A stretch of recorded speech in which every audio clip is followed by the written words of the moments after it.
Well, hello, friends, and thank you for joining me on the Monday edition of the Daily Connection. You know, it's a great thing to get into the Word right out of the gate the first of the week. Start a good pattern, if you will. That way you can sustain it throughout the week. And on the Daily Connection, we try to focus in on that one verse or maybe two verses that go along with the theme that we looked at in our Connect groups to kind of keep that teaching that we visited together. And on Sunday, at the forefront of our mind as we go through our work week or going to school, whatever it is we're doing right now, throughout the week.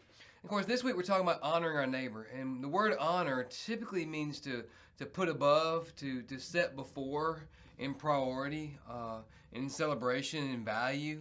And so what better verses to talk about putting others before yourself in priority than Philippians chapter 2, right?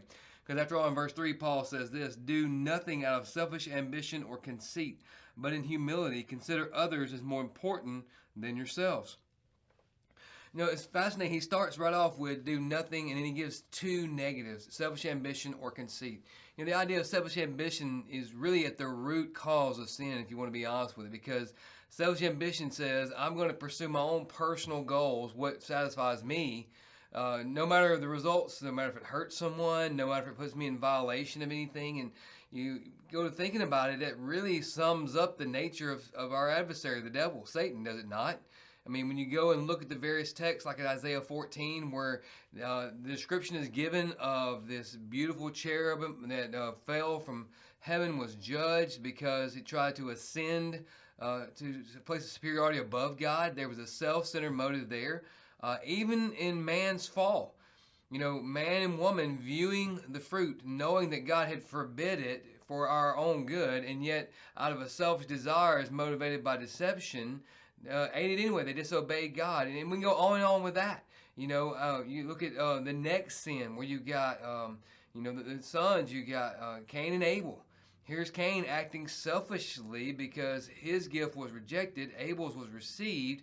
So therefore, out of a selfish ambition, he kills his brother, and we can go on and on and on with those things. But so it's no wonder that Paul comes out of the gate with two negatives, saying, "Do nothing out of selfish ambition," and then the word conceit. King James renders it vainglory, which kind of sort of goes along with the word because the word means empty glory. It's a compound word. And it's the idea of hubris, if you will, someone who thinks more of him or herself than they should, or they elevate themselves to a place that they really don't deserve to be. They act like they know more about it than they actually know. They act like they have more value to add to the situation, whether it's a conversation, whatever, than they actually have. On and on we can go with examples, but the point is this: they elevate self in an empty, projecting to be something when in reality it's just a shell, it's a veneer. There's nothing truly in that. Paul says those two things have to be dealt with first.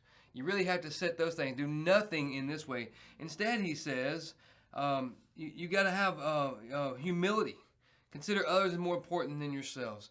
The beautiful thing of humility now is it's something of a prized virtue, but whenever Paul gave these teaching in the first century, it was despised. I mean, that idea of humility was almost a derogatory statement, a derivative statement, one that showed lowliness to a point of no value and no worth, and it's typically reserved for slaves. Paul says that's the very attitude you got to have, so that when you devalue self, when you decentralize self, deprioritize self, then that clears the way for us, as he says here in verse 3, to consider others as more important than yourselves. And considers there is an important word too, because it means calculated, carefully. I mean, you're not just saying, oh yeah, no. No, it's not a haphazard way of thinking. It's a very calculated and carefully thought out thing. And so I know who you are. I know your situation. I know your circumstances. And I want to make sure that I help to meet your needs before I even worry about myself or even consider myself. It's interesting because in the student edition of this week's lesson, one of the questions that they went over in class, or what we're supposed to be going over in class, is how will you live in humility and with an other first perspective to help unsaved friends see the love of Christ? And really, that's the goal, right? We want them to see Christ in us, the one we're showing priority to, and those around us. We want them to see that just like Jesus placed obedience to the Father and love for sinful man above his own well-being, above his own position in heaven, we also want to place the well-being of others and our love for our Father above self. And that's what it's rooted in. It's rooted in love. It goes back to the commandment. Love the Lord your God with all your heart, soul, mind, and strength. So love God supremely. Then love your neighbor just like you love yourself. Putting those two loves in priority over this love of self. And that will ensure that we don't build ourselves up more than we should, and that we place others in priority over us. And I've got a good feeling we're going to get a chance to practice that today. We're going to have the opportunity to look out for others, to consider the needs of others above ourselves. And that may be something as simple as allowing someone to get out on the Highway 57 in front of you. Let's face it, we're back in school. Traffic is awful again. That may be considering others more important, saying, hey, I'm not in that much of a hurry. Why don't you go ahead and come out?